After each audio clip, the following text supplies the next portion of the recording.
So there's a conversation. We've kind of had it on the podcast. And like not like seriously. Like we kind of just bring it up here and there. But this fucking conversation won't die. The conversation involves a Leaf.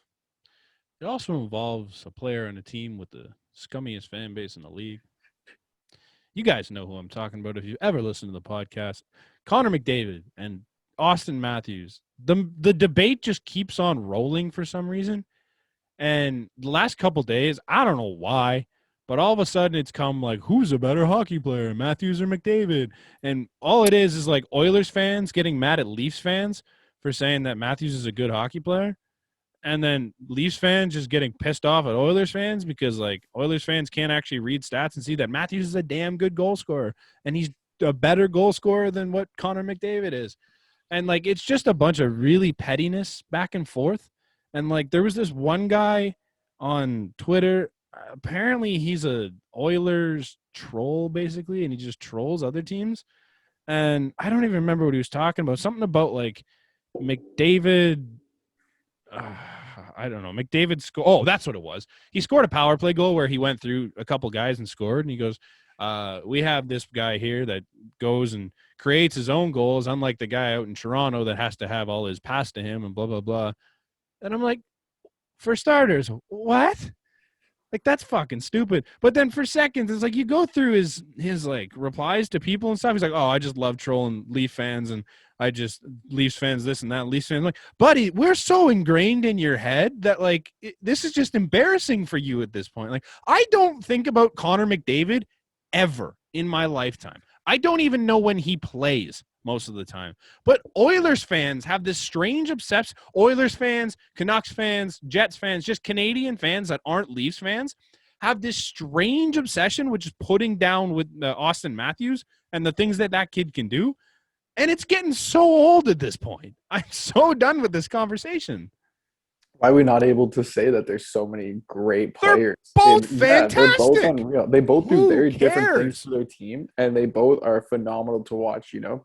I'm so happy that this is an era where we're finally having we have a guy in the conversation. It's so cool. Exactly, yeah.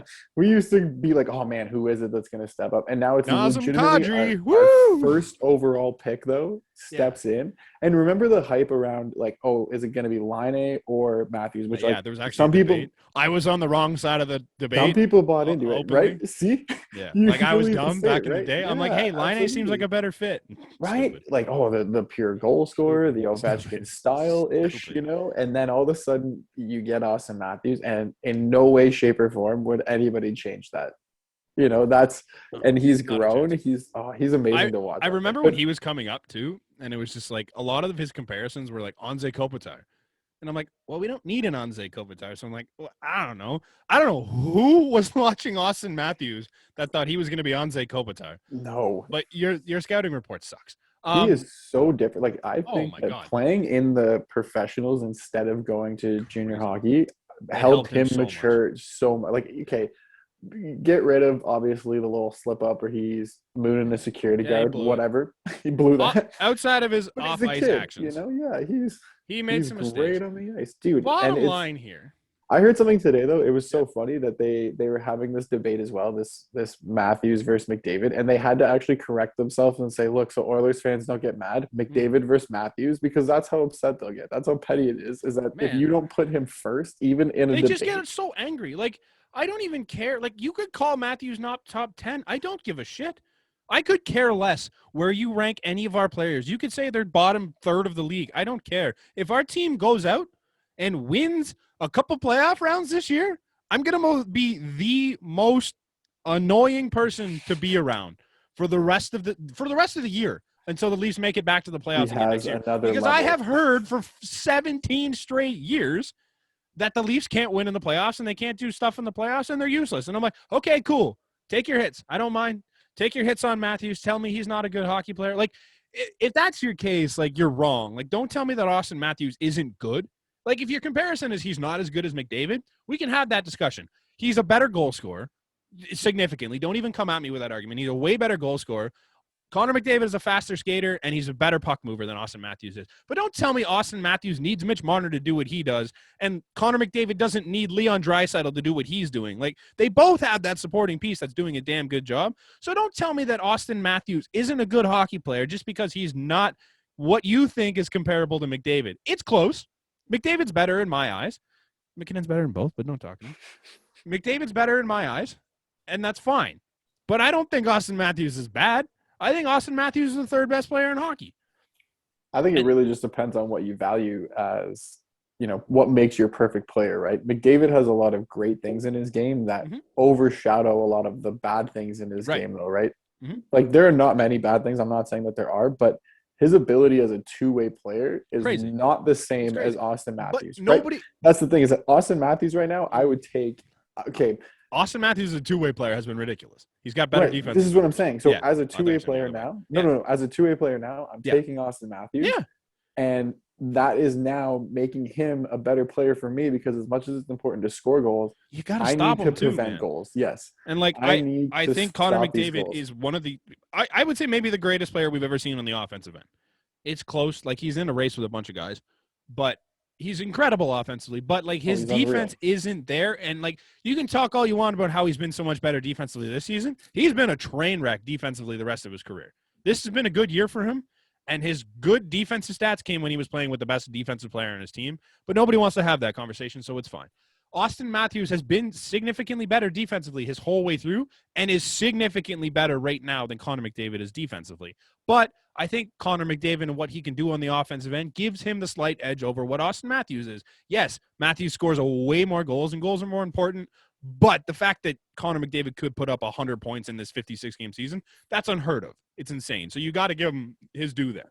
For sure, but like, you can't tell me that Austin Matthews is not creating his own chances when he's batting the puck out of midair and getting it off his stick within under 2 seconds. Like, that's creating your own chances out of nothing. That is what he's capable of, and it's okay that a lot of eyes are drawn at Marner's direction, but they're not drawn to his attention because, like we've said, we know Matthews is the finisher. Mm-hmm. Matthews then has more of a responsibility to get himself open, and he does it. The reason why he's leading right now in goals is not a fluke. No. Oh, like, man, I had people – there was a comment from some Jets It's not just fan. a couple bounces. It's not just going in front of the net and smacking a couple ugly ones in. There was a comment from some Jets fan on Twitter last night, and like I didn't even bother like getting into it because I just hate giving trolls that type of leverage. But this guy goes, if he was playing in the division with Pittsburgh and Washington in the East, he wouldn't even have 20 goals this season. I'm like, okay, so the guy that scored 40 in his rookie year, 37 and 65, 38 and 60-something, and then 40-something last year in 70 games, wouldn't score 20 against the Buffalo fucking Sabres and the New Jersey Devils? Like, come on with that bullshit. There's one good defensive team in that division, and it's the Islanders. So maybe he wouldn't score as many goals against the Islanders. Okay, I'd rather play the Buffalo Sabres 9 times this year than fucking Winnipeg and Montreal and all these stingy-ass teams that I don't want to play. Washington does not really win games from being a defensive unit. They're going to 3 of the 4 worst defenses in hockey. Right. Like, come on with that. Like, just don't embarrass yourself when you're having this conversation. Like, it's one tough thing to see. Say he's not as good as Connor McDavid. I get that. You can have that conversation with me. I'm on your side. As a Leaf fan, I'm on your side that Austin Matthews isn't as good as Connor McDavid. But don't come to me and tell me that Austin Matthews doesn't create his goals when he's scoring goals like the OT winner against Winnipeg, where he undressed, was it Pionk, and then undressed Hellebuck like he was nothing. Like, this guy does things like that on a regular basis, and nobody wants to talk about it. It's like, if you're going to come and talk about this conversation, have a decent point that actually makes sense. Don't talk to me about how he doesn't create his own goals because his line mate is putting up points with him. Like, come on. He's also showed his commitment to this team and how much he's in this Toronto system, right? Yeah.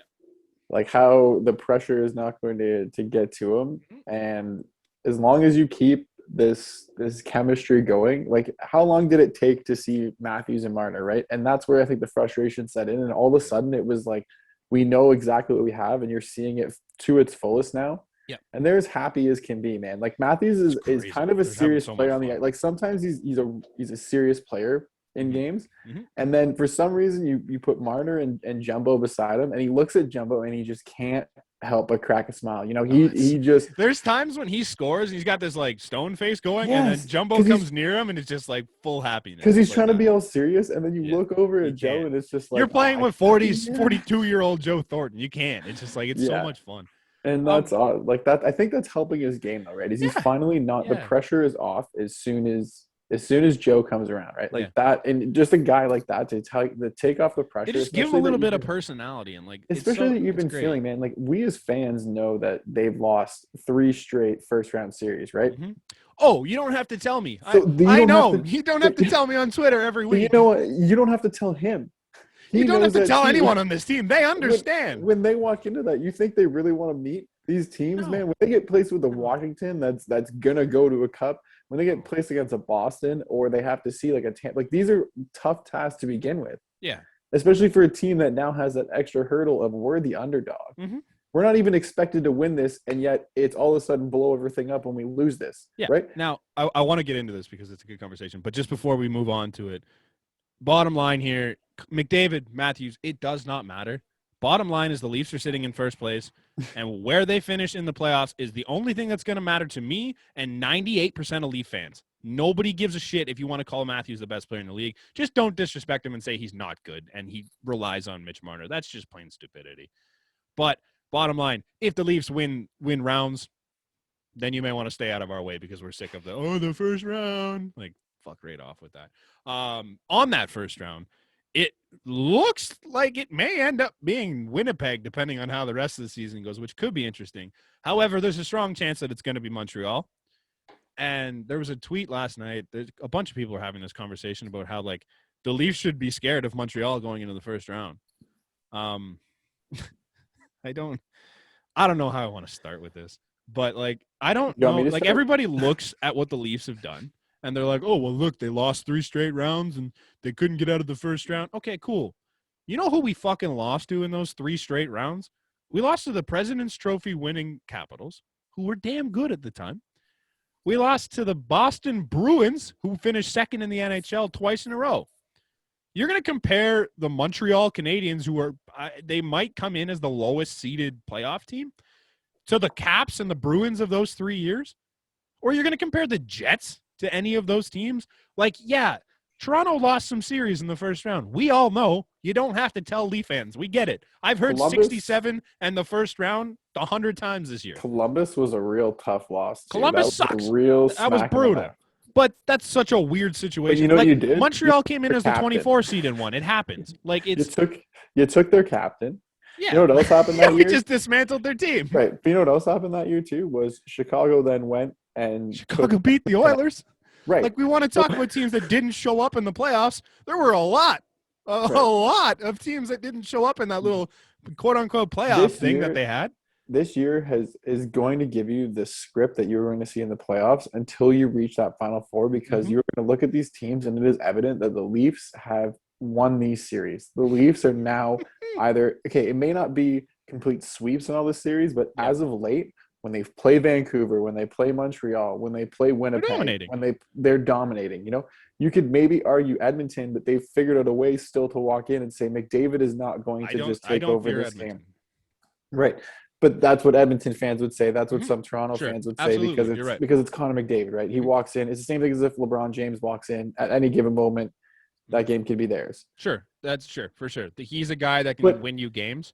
But in a series, you know what Connor McDavid has shown me? You think Connor McDavid can win you 4 games out of 7? Like, this is my thing. Is like, Connor McDavid wants to see Wayne Simmons for 7 straight games, or see Joe Thornton for 7 straight games. Joe Thornton is not as nice as everybody thinks he is when you're playing against him. Pain in the ass, man. He is a huge pain in the ass. He shows you that he is not going to be pushed around as the old man on the ice. Just for fun. Every series is going to be 7 games this year, right? Okay. This year, the Leafs have lost more than 3. Actually, they've lost more than 3 games to Vancouver, and that is it. Vancouver's the only team we've lost enough to lose a 7-game series to this year. And it might not even be Vancouver. Okay, the Leafs have shown once that they can lose 4 games in a row, which won't happen again. The Leafs have shown us that they can be completely shaky in net and that be their downfall. Right. But they Absolutely. but they also have shown in exactly what you have said that they're able to still win games, Like, still take series, and yeah. still dominate any of the first two rounds. Like this isn't the other years where it's been like a random assignment of teams. Like you know what you're gonna get. You stared at the Mm-hmm. same seven other teams or six other teams, five other teams if you want to consider not worrying about teams that you didn't even care about. Yeah. Like you've stared at these teams It's just knowing what you're stupid. going into. And Just for fun too. The Leafs are currently playing the Habs. It just started. Leafs are up 1-0 already. right. Who So scored? That's a I theme think too, it's by the Mo, way. unless Gouch tips this in. It That either is went a off of Gouch or Sherrod, okay, so it's either but Mo or Gouch. how often is that happening?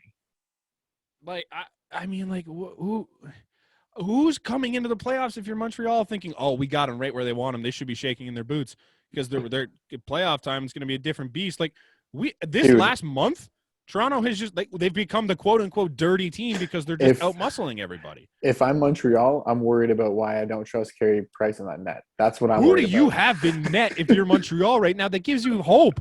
Don't Like tell me that I'm Caden worried Primo about had it. to come in and get you a win. Like I love Jake Allen, but Jake Allen's faltering real hard right now. Carey Price is mangled in his brain. He can't come back.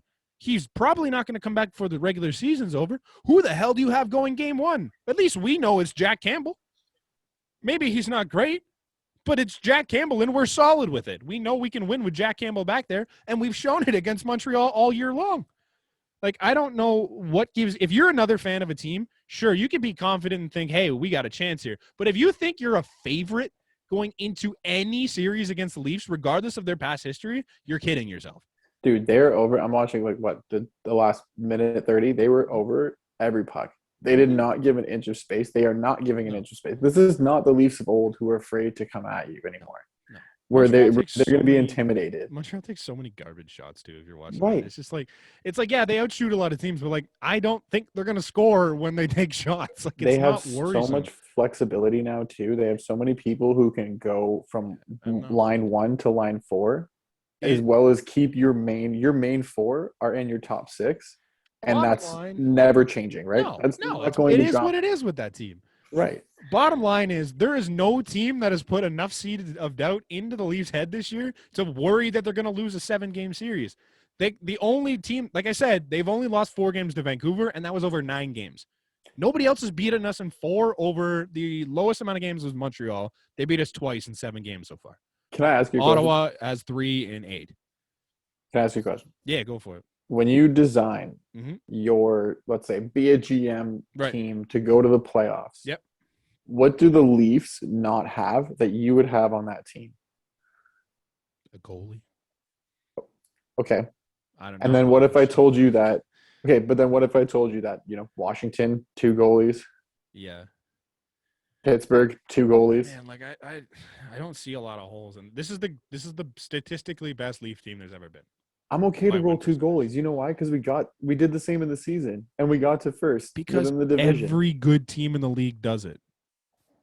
It happens, man. Dude, Vegas would not be hanging on to Robin Lehner and Marc-Andre Fleury if they did not believe that 2 goalies was going to be the key. No. All right. I'm not going to get cocky now because there's no point. Because you know what? If we lose in the first round, it's going to look real bad at me. So I'm not even going to bother with this conversation. It's stupid. I'm just saying, if you're below the Leafs right now and you think you have us mentally, take a walk, dude. You're not in the right area.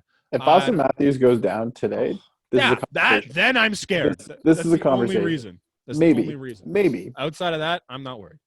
Yeah, that's hockey. There's not many stories around the league right now. One interesting one that I didn't know: Tyler Seguin playing his first game of the year. Nifty. That's nifty. Good for Dallas. They're in a race right now, so they could use him. Yeah. That's. I don't know what Chicago's doing, but I just want to be out of the race. They're like close, but pick. not. Let's stop. Let's stop denying. What are we doing? Mm-hmm. Just accept that you're rebuilding already. Why can't we say it? Jonathan Taves did it. Why can't you guys? Why can't we just tell him? Yeah.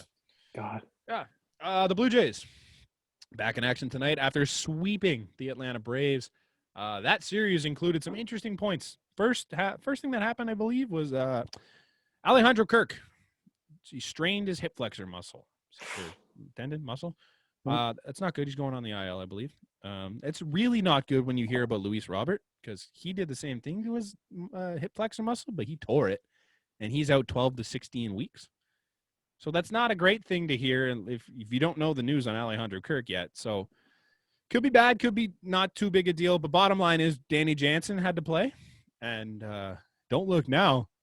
Danny Jansen was the hottest hitter on fucking Sunday. 2 hits and a walk. He's looking okay. He's hitting balls harder. Hopefully he can figure it out. But Alejandro Kirk has a tough time for him to get hurt because he just came off that 2 home run game. And you hate to see it because like he's a good guy and you want to see him succeed. But this is Danny Jansen's chance to grab the reins and run with it, and we'll see how he does. Just means Reese McGuire is going to bust on out of here, you know? He's not even here. They didn't even call him up. No. They brought some other guy up. Really? But apparently what it was is like he's already on the 40-man, so unless you know Kirk is going to be long-term, then they're going to keep this guy here. So he ain't playing around. No. So in order to get Reese up, they got to add him back to the 40-man, and they're not going to bother doing that if Kirk's only out for like a week or 2. Okay. So it might be Reese getting a chance depending on how Kirk goes. That says something. That says a lot, personally. Yeah. So that's interesting. The biggest storyline of the weekend: George motherfucking Springer. Gosh. Oh, he's back. This is his spring training. He had to leave the game yesterday, but whatever. He's back. This is his spring training. Woo! He hit 2 home runs in that Saturday game, including a 470-foot piss missile that went over the left field wall and about through the school on the other side of the road. Absolute moonshot. He looked fantastic. Now it's a little worrisome because he was limping off pretty much every time he ran off the field. And he still hasn't played defense, and he had to leave the game yesterday because he was fatigued in his legs. And I get it. It's been a while since he's had to play. And we have a remaining timer again. Great. God damn it. This didn't work last time. No. But yeah, it's great to see him coming back. It's awesome. Honestly, we might not be past that 10 minutes anyways. We don't have much left. So yeah, George Springer looked fantastic. Hopefully he continue to be good and continue to do what he's doing because he was fantastic in that series and he led the Jays to a sweep first of the year. Man, just like don't throw high heat because you're gonna get burned. Dude, that 470-foot one he hit, it was 3-0. And it was 3 balls that weren't even close. Like one hit the mesh, like way above. Yeah. And I'm like, oh my God. And he's just like, I got to get one over and throws just an absolute meatball. Their fight in this whole Atlanta series, though, was good. You know, even in the game that they almost lost. And they continued to. You can't count this team out, ever. They continue to figure it out just piece by piece. You know, somebody always just seems to pick it up, right? Like you said, like Jansen was kind of hot, and then Vlad just kind of always has stayed hot. Yeah, you got Bo hitting clutch hits, like it just every now and again. Grichuk even, right? Awesome. Yeah, every now and again. Lourdes Gurriel, man, his swim move, dude, that was unbelievable. Like terrible base running decision, but the swim move to get safe was unbelievable. It was elite level. Who told that man baseball IQ is crazy high. Who told that man that he is fast? Because he is not. He like does okay not. Speed. He's not that fast. He does not have fast enough to do that. Turn 2 on that. How much time do you have in your timer? I didn't even know it said anything. Mine pops up and says 9:05. So we got 9 minutes. We have a discussion we want to bring up. I have 8 minutes and 17. Okay, so we have 8 minutes. Brandon brought up this question to me a couple days ago, and we forgot to do it on the podcast. So we're going to do it now because we have a little bit of time. There's some young studs in this league. There's 4 main ones in my eyes. And we want to figure it out between the 2 of us, which one would you take?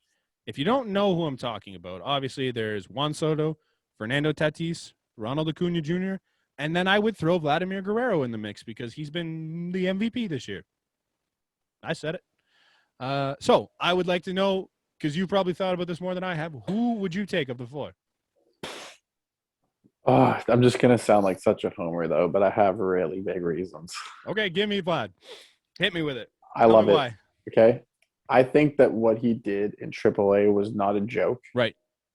He's the best hitter in the minors among the group. When I heard this thing, like, look, he has not faced adversity, you know what it is? No, he is just that much better than all the adversity you could face there that he is now going to do that up here in not the same fashion. I'm not saying he's hitting 580 all year. No, I'm no, not saying this is a he's joke. nuking 600 home runs. I'm not saying he's getting MLB show numbers. Mm-hmm. What I'm saying though is that he is going to be unreal Mm-hmm. for so long. He is showing you that like his determination to get better at this game. They asked him to not only change positions but like make a drastic change to your body and really focus on how you play this game. And it's not just raw talent anymore, it's actual hard work. Yep. And you know He's what? grinding. He's But grinding. did he ever say no? Did he ever say this is too hard? Did he ever say I don't want to do this? No. He I pulled his pants up, he ran to first base, and he got 25 pounds lighter and just said, no, I'm 42, here. 42 pounds lighter. 42 pounds lighter and said, I'm here. It's insane. I And don't said, think it's fair to Vlad to group him. Actually, I don't think it's fair to Vlad and Tatis because they're both 99s. And like everyone groups these four together, and I think that's a little ridiculous because like they're the 99s of the group. Soto When is did a 97, I think. baseball was Soto's always a the 98 sport, man. and Acuna's a 97. Baseball was always the sport, from my understanding, where you were You had to be at 26 least to old, 32, that your older. peak years were there, and then that was it. Like you don't even get a look if you're 20. No, You you would had not to get like a- it be at least 20. 24 was rare. Like you had to come Steven up. Strasburg was an crazy. anomaly when he got a look at 20 to pitch. Bryce And then Harper was like, holy shit, there's a teenager in the league. and It then was all of a insane. sudden, it just Now it's everybody. you look Everybody around, comes up at 19 and you dominate. The team average can't drink. Oh, yeah. Nobody's going up to bars anymore because the team can't. They love playing in Toronto, dude. You have to 18? retire before you can drink. It's nuts. 19 in Toronto, yeah, 18 in Montreal. Awesome, let's roll. It's great. What do we do this Montreal That's game? why Vlad came here. Yeah. Now, I love your point. I like Vlad. I think Vlad is phenomenal. I also don't think that like he's going to be as bad of a first baseman or even a third No, baseman. I think he'll learn. I think he there's can no get there. need for him at third right now, absolutely, No, because so you there's no want him to point. figure out first. But when he figures out first and he's able, if He might he's be able alright. to go back to third as well, having a guy that can go across the diamond and be DH is never going to be bad for your organization. You know, shortstops are realistically a dime a dozen. Sorry to say, but like defensive shortstops, there's going to be a list of 20 that you're going to argue. Yeah. Realistic here. There's no wrong answers. Like neither of us can actually be wrong. Right. Personally, unless Juan Soto. No. honestly, I don't even know. I would lean towards Fernando Tatis, obviously, because not only does he have the hitting abilities, but he can run. But I don't know if it is Tatis for me. I think if I'm taking a team and I wanted a guy, easy throws that he would have been gone. That's where my worry is. So if I'm taking a guy, it's Ronald Acuna, I think, because he brings what Tatis brings, but he brings it quietly. And he's also an elite defender. Did you say quietly? Well, not quietly compared to what Tatis does. There's nothing quiet about that man. No, you're right. He brings it quieter than Tatis does. And like, I don't know. I just think he's almost a 40-40 guy already. And he's only 22 or whatever he is. Okay, I think it's the easy way out because I just think he's an elite. He plays the I think outfield he with can no win the MVP again. defensive liability. Like a ball is gone there. You know, we saw the one that Bo hit. He didn't even look back. Yeah. His attitude. He knows what he's doing. I'm sorry, man. His attitude as well is just not there. If I'm looking for a guy who's going to spend their career, he's 22 years old. Who's going to spend their whole career? It was one organization. If you had to pick one of those four guys, who do you think would be the most likely to spend? I think Acuna's already signed for 10 years. Okay. Well, Tatis. After 10? Tatis, though, After because he signed for 13. Okay, great. He's going to be 35. Yeah, you're right, maybe. I don't know. Vlad hasn't even signed yet, so I'm still worried on that one. I'm not worried about that at all. Personally, I think Tatis is the guy to stick. But you know why Vlad didn't Acuna's sign? my number one, and I think Vlad might be my number two just the way he's why played Vlad this didn't year. sign, though? Because Vlad knew that he was going to do this. Vlad knew that he was going to wait for this and do it. Exactly. He's not dumb. Vlad's my number two, I think. I think he's passing Tatis for right now just because Tatis is just not figuring it out on defense, and I worry about that. People are going to blow up that I said Vlad. People will blow up that I even argued for him. But you know what? When he gets MVP, MVP in 3 years, don't come crying. 3, buddy. In 2. 6 months, when they announce the MVP award and it's Vladimir Guerrero Jr. on one side and Ronald Acuna on the other side, I'm gonna look like a genius because they need to put him back in his own ballpark, and then there's no debate. There's nothing that any fan can say. Oh, he played in a spring training ballpark in a AAA. No, put him back there, and he'll nuke him still the same in this stupid dome that we have. It'll be even better because they'll just hit it farther. Sure. You know? Sure. yeah, so that's been us for the week. Obviously, it's a short episode this week. We don't have a ton to talk about. And we're Wow, running you out of made time. that. You like Indiana Jones that Yeah, almost. not bad. I'm running Grab from the this hat on rock the way still. out. I still gotta get through it. As always, follow us on Instagram and Twitter at the BnB pod _ and on TikTok at the BnB podcast. You can find all our merch, which I'm wearing underneath this jersey, so you can't actually see this week. You can find all of it at theasports.com. We're gonna have more of it coming up. Yeah, thanks for listening. Don't forget to like, comment, and subscribe. Tune in. We'll be back at the end of the week, so we'll see you then. Cheers.